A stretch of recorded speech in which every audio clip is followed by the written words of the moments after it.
This is Thoughts Become Things. With each episode, we'll help you reach the highest creative potential that God has for you. With your host, a teacher, life coach, a dream coach, and motivational speaker, Jeremy Lopez.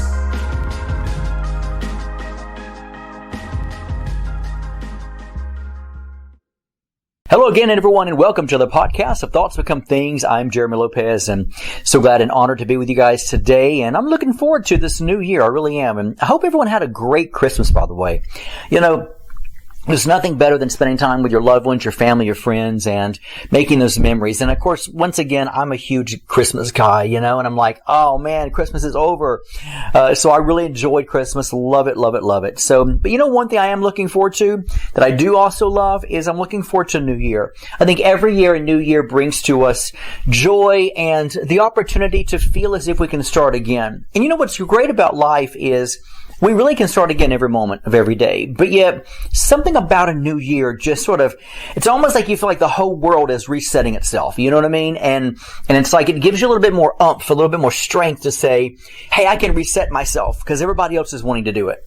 So I wanted to talk today a little bit about breaking paradigms for the new year because I really feel like that we're in that time of our lives where we need to really know the difference between resolutions versus breaking paradigms. And I don't think really the right thing to do is to make a New Year's resolution, even though, we've all done it, been there, done that. I probably will make a little bit smaller one this year. But yet the truth is, what's more important to me is breaking a pattern. Because if you really think about life, if I were to, let's say, be stuck in patterns, and all of a sudden I'm like, here's a new year, I'm going to be able to bring forth a New Year's resolution, I'm going to begin to either, eat healthier, or I'm going to begin to exercise, or I'm going to begin to do this or do that.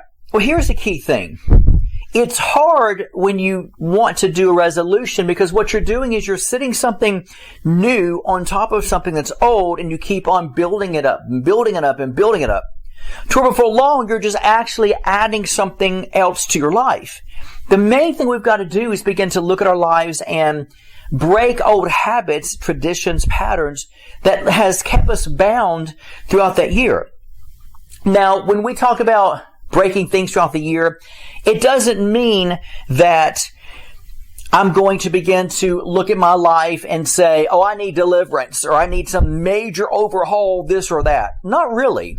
Breaking paradigms actually means this. It means to take an examine, good hard look, examine your life and see exactly throughout your house. Maybe you feel that you need to be able to bring something out that has maybe held you back and getting a second job, or maybe starting your business, or maybe, holding you back as far as, finding your one true love, or having children, or whatever the case may be. Or moving out in the things of God in church or ministry. It's not so much of creating something new, because here's the key thing the Bible mentions really plain. And that is, the Bible says, the old heavens and earth pass away. Behold, I do a new thing. Behold, new heaven and earth, wherein dwelleth righteousness, right? So you've got different scriptures that deal with removing the old first before putting in something new. And so we begin to look at reality and say, let's keep on piling up the new, the new, the new. A lot of us don't need anything new at the moment, okay? We need new, but not at the moment. What we really need is the ability to begin to understand that I need to declutter my life first before an introduction to something new. Because really what I'm doing is I'm disrespecting the new if I don't begin to open up the door to declutter first. So in order to honor and welcome something new, I really need to be able to cause that old heaven and old earth to pass away before a new heaven and new earth wherein dwelleth righteousness or strength or joy or, my desire, with it. So here's the key thing you got to begin to think about is I have to begin to really look and see exactly what is maybe holding me back, what is alluding towards something that is keeping my mind constantly busy first, getting rid of that. Decluttering basically is letting you know your mind has this power to give attention to whatever it is you feed it. And the more you feed it into what it is you're wanting to be able to give it attention to, it's going to begin to create a habit to where it's constantly going to begin to think upon that thing, right? We all know that, no matter what it is. So with that said, I have to begin to realize what is the main thing that my mind is consumed with on what I'm feeding it. Because if you think about it, if I'm obsessed with, let's say, I don't know, money, then all day long I'll be thinking to myself, how to make more money, how to make more money. Well, what happens is I'm not thinking of a solution. I'm thinking of a desire that has no attachment to a solution, has no attachment to groundwork, to a foundation. So how on earth could I ever create a finish line if I don't have a starting place? If I don't have a foundation? Nothing in this world can ever start or finish or whatever without groundwork. You have to have a foundation first and foremost. And the foundation to life has to begin with, first of all, decluttering in order to, as the Bible says, wipe your slate clean. So you've got to begin to wipe it clean to see what it is that you're standing on. Begin to put faith and strength in that foundation and then build and grow from there. If you don't, then what happens is you're going to find yourself just adding one more problem.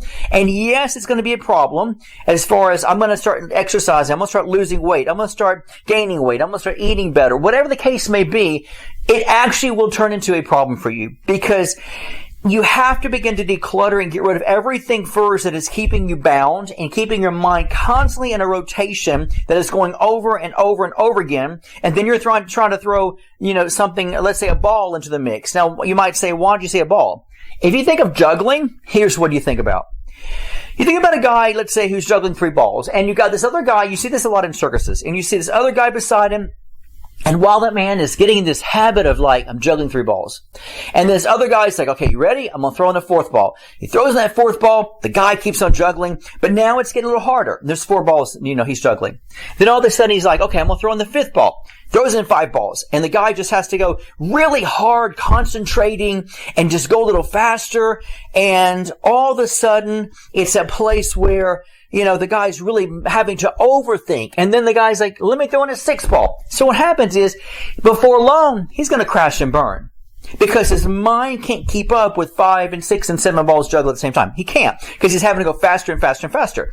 You can't make a New Year's resolution until you first create a groundwork, a foundation, by cleaning your slate, decluttering your mind, getting rid of things first and foremost. Now, here's what I recommend to people. Number 1. When I say declutter, I'm talking natural, first of all, number 1, natural decluttering. The number 1 thing I love to do, I can tell you right now, if I wish I could have a camera, I could show you a picture of it right now on this podcast. But it's an audio, unfortunately, not a visual. And that is, I have on my table a lot of clothes. I'm talking about 20 shirts, if not more, 7 pair of pants, a couple of hats of mine, some shoes. I'm talking nice stuff too, that I have removed out of my closet that I go through. Why? To make room for more things this year. Yes. But also, first and foremost, to declutter to where I can breathe a little bit. How many of you have ever watched that TV show, Hoarders? Now, every once in a while, I've got a major OCD issue, which I think is a blessing because I love everything clean, in order, organized. Don't move it. Keep it clean. I need to know where it belongs in my house. But yet, if you ever watch the TV show Hoarders, it makes you want to run and grab the vacuum cleaner and clean, or a dust cloth, or Windex, or something, because you're like, oh my gosh, no. And you want to pick up stuff off the floor when you watch that show.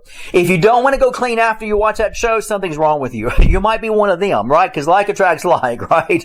And so, but I can't watch that show because when I ever do, I'm like, how can somebody get to that place? It's crazy. Now, I understand psychologically, there's depression, there's death, there's so many things that people tend to hide behind that causes that to begin to become an issue for them. And we get that, and that's a serious problem. However, when we look at Hoarders, we desperately want to be able to what? Move stuff out of the way. And how many of you have ever watched that show, if you ever have, and you're like, oh my gosh, why is she arguing? This is like, this lady is arguing over a pan that's 50 years old. It's old and rusty, but she wants to keep it. And you're like, throw it all away. How many of you ever watched a show where in the back of your mind you're thinking, wait till the owner turns around and just throw it all away. They'll never miss it because there's so much junk there, right? And so, I thought that before. I'm like, what you guys need to do is get her or him or her out of their house, take them to the store, and then have all the guys just clean house and get rid of everything. Let her be mad for a moment, but she will have no earthly idea what was thrown away because there's too much stuff in there, right? That's my thinking. So, but when you think about decluttering, you think of happiness. Because I think of getting rid of stuff that no longer fits me, no longer suits me, no longer is helping me, no longer doing anything to me in my life. I can't use it anymore, or I haven't used it in a long time. It's not making me money. It's not producing. It's not blessing people. Blah, blah, blah, blah, blah. And so I naturally, number one, declutter. I declutter my closet. I declutter the house I live in. I tell my family we're getting rid of stuff. Even just 2 weeks ago, I got rid of a lot of stuff in the basement because I pulled a lot of stuff. Now, if you know my house, everything is neat and clean from the attic to the garage. But yet, however, I get rid of stuff completely, and I give it to some Hispanic families and people that I know that need it. And so I love doing that because I love to give anyway. And that's like my main blessing that I love to do. People is give. But I get rid of everything, and not once again just to make room for the new, but yet I like to do it because it makes me feel better to think I got rid of stuff and it's clean, it's empty, it looks better. And so number one, declutter naturally stuff. It plays your mind in a good way psychologically, and you need to do that. Number two, declutter thoughts. Declutter patterns and habits of things maybe you got caught up in. Well, I'm used to doing this throughout the day. Well, I gotta make time for this. Do you? Do you have to make time for that? Or is it just something back in the day that you made time for it? Let me give you guys a great example. I'll never forget when my grandfather was alive. And he worked for the L&N, which is a railroad train, for years and years and years and years. Back in the day, these people, when they got a job, man, they stuck with that job. Nowadays, it's like, we've had 8 jobs in 2 years, to where most people are like, I've had 1 job in 50 years, back in the day. Well, he did. He worked all his life at L&N, at the railroad. And so had a hat for it, a really cool pocket watch. It was that sort of cool image, of a railroad type of conductor mentality, and I loved it. And so, but when he retired, he didn't know what to do with himself. And so he got in his basement. My grandparents had a beautiful home and had a huge basement where he set up his tool shop and he started making furniture. He refused to sit down and just die, for lack of better words, and just sort of not do anything. But then he created his habit where every morning he got up at 4 o'clock because he said he was used to getting up at 4 a.m. because that's what he did at the railroad. And so he kept on getting up over and over again every morning. And a part of me one day, about 2 or 3 years into this, I'm like, why don't you just sleep till 6 or 7? Like, come on, at least 6 or 7. You're retired, you can do it. And I really, for part of me, was like, why are you in that habit still? And yet, he didn't have to get up at 4 or 5. He could have slept later. Now, I did not want him. I didn't think it'd be healthy for him to get up at 8 or 9 or 10 o'clock. People who sleep till 10 or 11, I'm sorry, got to be some lazy people unless you work during the night, right? Come on. There's a day that's gorgeous. Don't let it, I like to get up early to enjoy every waking moment of my day because I love life, right? But I understood that he had created a pattern and he'd know how to break it. And so after a while, it became a little tough for him. And so if you think about habits and patterns that no longer suit us, we don't need to get it anymore. We don't have to wake up at 4 in the morning anymore. Thank God for that. We don't have to do this. Think about the patterns you've created. Are they really necessary anymore? Were they patterns you created because of I'm used to being a mom, or used to being a dad. I used to wake up my children at 5 a.m. Okay, well, if you still wake up at 5, then change the pattern. Wake up at 6, wake up at 7, or if you do get up at 5, then wake up at 5:30, and then start off by when you get out of bed, maybe do something totally different. In other words, don't keep habits or patterns that really you don't need to do anymore. Because what you're doing then is if you start something new, you're going to have something new on top of something old, and the old things really don't even suit you anymore. So you're adding something new to clutter, because the clutter is not It's not a value. It's not a worth. It is a clutter because it no longer suits you, no longer fits you, no longer has any value to it whatsoever. So why are you keeping it on in your life? So this is where you have to say, mentally, spiritually, physically, get rid of stuff. Declutter. Get your life back to a place where you see your life and saying, I'm getting a foundation because I want to start something new, but I first of all have to begin to break some patterns, break some paradigms, break some things that I'm used to doing. Why? Because my mind is a hoarder and my mind needs to get rid of some of these crazy patterns and thoughts I've been thinking because they don't even suit me. They don't even do anything for me whatsoever. So I need to sort of break those patterns and habits and formulate something new. But in order for me to do that, I got to wipe my slate clean. Wipe that slate clean. That's exactly what you want to do, is bring yourself to that place where you're truly understanding. You're understanding. You don't need to have a New Year's resolution on, I'm going to start exercising. What you need to do is first of all, declutter your house of all the candy and the junk food. Okay? Build a foundation where you go to the grocery store and you have a healthy pantry that's got healthy food in it. And then you can say, so this new year, I want to start eating healthier. You can't eat healthy, folks, if you haven't decluttered all the candies and M&Ms in your pantry. I want to lose weight. I can't lose weight. I don't know why I can't lose weight. Well, what is your pantry? Your pantry is prophesying to you about what you really want. Your refrigerator is prophesying to you what you really want.